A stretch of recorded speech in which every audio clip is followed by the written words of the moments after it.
तो बंद कमरों के पीछे जो मार्वल ने अपनी नई नई अपडेट्स निकाली हैं कॉमिक कॉन के अंदर, वो हमारे पास उसकी कुछ डिटेल्स निकल कर आ गई हैं और इस वीडियो के अंदर उन सभी नई अपडेट, उन सभी नई डिटेल्स के ऊपर हम एक एक करके बात करेंगे।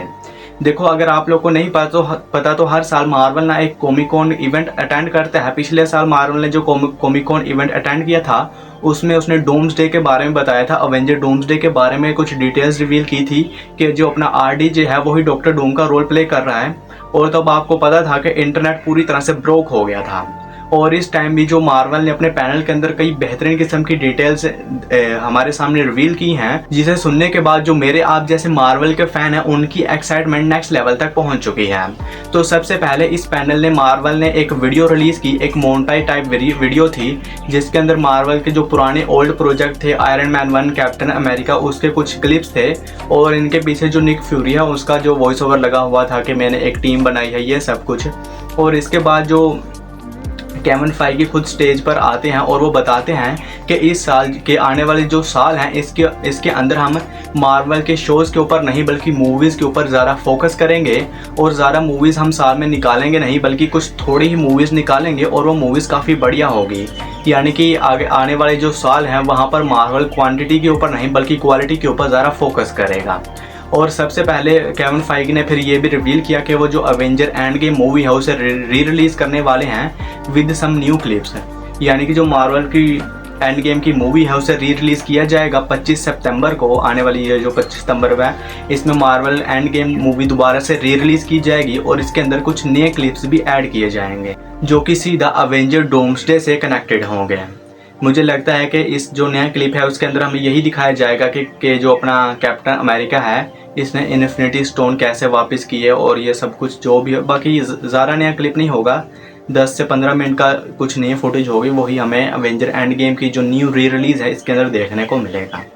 इसके बाद स्टेज पर जॉन बंथाल आता है जो कि स्पाइडरमैन ब्रांड न्यू डे को प्रमोट करता है।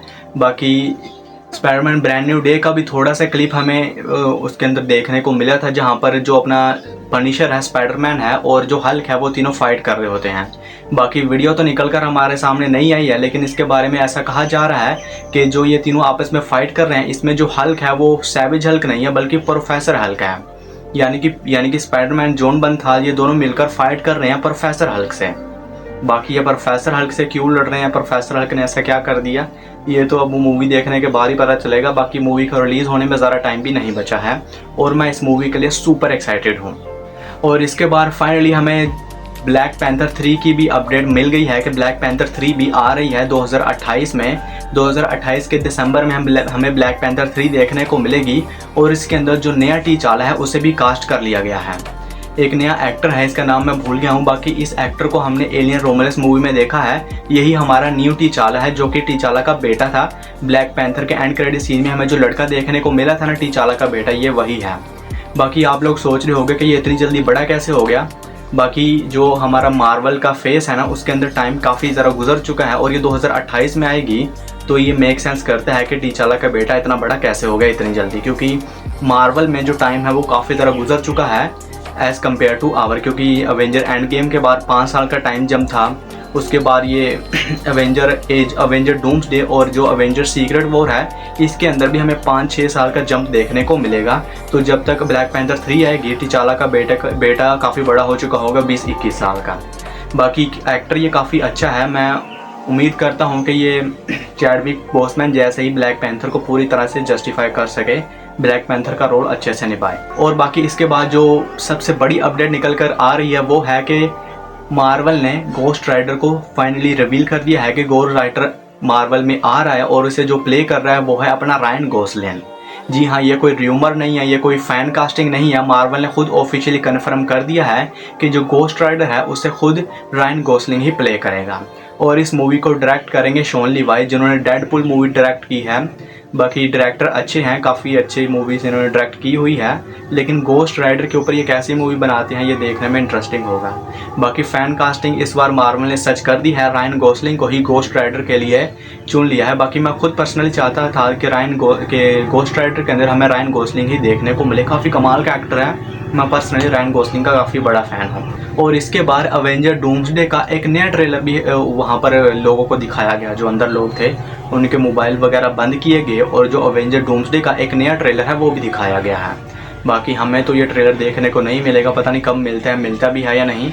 बाकी लोग ऐसा कह रहे हैं कि वो ट्रेलर काफ़ी बढ़िया है, उसके अंदर हमें जो डॉक्टर डूम है उसके नए ऑफिशियल लुक देखने को मिले हैं, पहले से ज़्यादा डायलॉग्स हैं उसके, और ये पहले वाले ट्रेलर से ज़्यादा बेहतर है। ऐसा सुनने में आ रहा है कि ये पहले वाले ट्रेलर से ज़्यादा बेहतरीन है, तो मार्वल ने इसे रिलीज़ क्यों नहीं किया। हो सकता है ये कि प्रॉपर ट्रेलर के रूप में हमें यही ट्रेलर देखने को मिले। बाकी जो पहला अवेंजर डूम्सडे का ट्रेलर है वो काफ़ी छोटा है, उसे टीज़र ट्रेलर कहा जाना बेहतर रहेगा, और ये होगा मेन ट्रेलर जो कि हमें 1 से 1.5 मंथ के अंदर शायद देखने को मिल जाए। और इसके बाद फाइनली ऑडियंस में से एक डेडपूल का सूट पहने हुए आदमी जो है वो अवेंजर की पूरी कास्ट से बात करने लगता है, और बाद में हमें पता चलता है कि वो जो मास्क पहना हुआ है वो असल में अपना रायन रेनॉल्ड्स ही है जो कि डेडपूल का रोल प्ले करते हैं। वो आकर कहता है कि डेडपूल एंड वुल्वरीन में थोर क्यों रो रहा था, और ऐसे थोड़ा मजाक वगैरह करता है, और इन्हीं बातों में उसने कन्फर्म कर दिया है कि वो अवेंजर डूम्सडे में नहीं है। बाकी ये कन्फर्म हो गया है कि जो डेडपूल है वो हमें अवेंजर डूम्सडे में देखने को नहीं मिलेगा। बाकी एक्समैन की भी एक नई मूवी मार्वल ने कहा था कि वो अंडर प्रोडक्शन है, लेकिन उसके बारे में मार्वल ने अपने पैनल में कुछ भी नहीं बताया। बाकी ये मेक सेंस भी करता है क्योंकि अभी अवेंजर डूम्सडे आएगी, उसके अंदर जो पुराने एक्समैन है वो होंगे। अगर मार्वल नए एक्समैन की नई कास्ट दिखा देगा तो लोग कंफ्यूज हो जाएंगे कि ये एक्समैन कौन से हैं, जो नए आ रहे हैं वो एक्समैन कौन से हैं। इसलिए मार्वल ने अभी थोड़ा ब्रेक लिया है, और ये अगले साल मेरे ख्याल में हमें बताएंगे कि ये एक्समैन की मूवी कितनी आगे पहुंच गई है, नए एक्समैन को कौन कौन प्ले कर रहा है। बाकी यही था मार्वल के होल एज पैनल में जो उसने बड़ी बड़ी डिटेल्स रिवील की हैं। बाकी मार्वल वापस से अपने ट्रैक पर आ रहा है। बीच में मार्वल का एक डिप आ गया था, जैसे कि She Hulk, Captain America, Brave New World, Eternals, ये सारी मूवीज़ आई थी ना, तो मार्वल का एक डिप आ गया था। लोग कह रहे थे कि बस मार्वल अब फिनिश हो चुका है, एंड गेम के बाद मार्वल पहले जैसा नहीं रहा। लेकिन अब मार्वल वापस से धीरे धीरे ट्रैक पर आने लग गया है, और अब जो फैंस हैं वो पहले जितना ही क्रेज़ फील कर रहे हैं, जैसे इन्फिनिटी वॉर और एंड गेम के टाइम पर फैन क्रेज़ी थे ना, उसी टाइम का क्रेज़ वापस से मार्वल लेता आ रहा है। बाकी मैं स्पाइडरमैन ब्रांड न्यू डे के लिए बहुत ज़्यादा एक्साइटेड हूँ, अवेंजर डूम्सडे के लिए बहुत ज़्यादा एक्साइटेड हूँ। पूरे मार्वल की मूवीज़ के लिए मैं हमेशा एक्साइटेड ही रहता हूँ। अगर मार्वल ने कोई बुरी मूवी भी निकाली है ना, वो मुझे पर्सनली अच्छी ही लगी है। जैसे कि इटर्नल्स, वो मूवी मुझे इतनी बुरी नहीं लगी। Captain America Brave New world, ये मूवी भी मुझे इतनी बुरी नहीं लगी। मैंने पर्सनली इन सारी मूवीज़ को एंजॉय किया है। यानी कि मैं ये कहना चाह रहा हूँ कि मार्वल जो भी मूवीज़ निकालता है मैं उन्हें देखना एंजॉय करता हूँ, उन्हें देखना पसंद करता हूँ। बाकी यही था जो मार्वल ने अपना सारा पैनल के अंदर डिटेल्स वगैरह शेयर की हैं। बाकी मैं मार्वल के आने वाले फ्यूचर के लिए काफ़ी ज़्यादा एक्साइटेड हूँ। बाकी इसी तरह की और नई अपडेट्स वगैरह के लिए इस वीडियो को लाइक कर दो, मेरे चैनल को सब्सक्राइब कर दो। Tata and bye bye.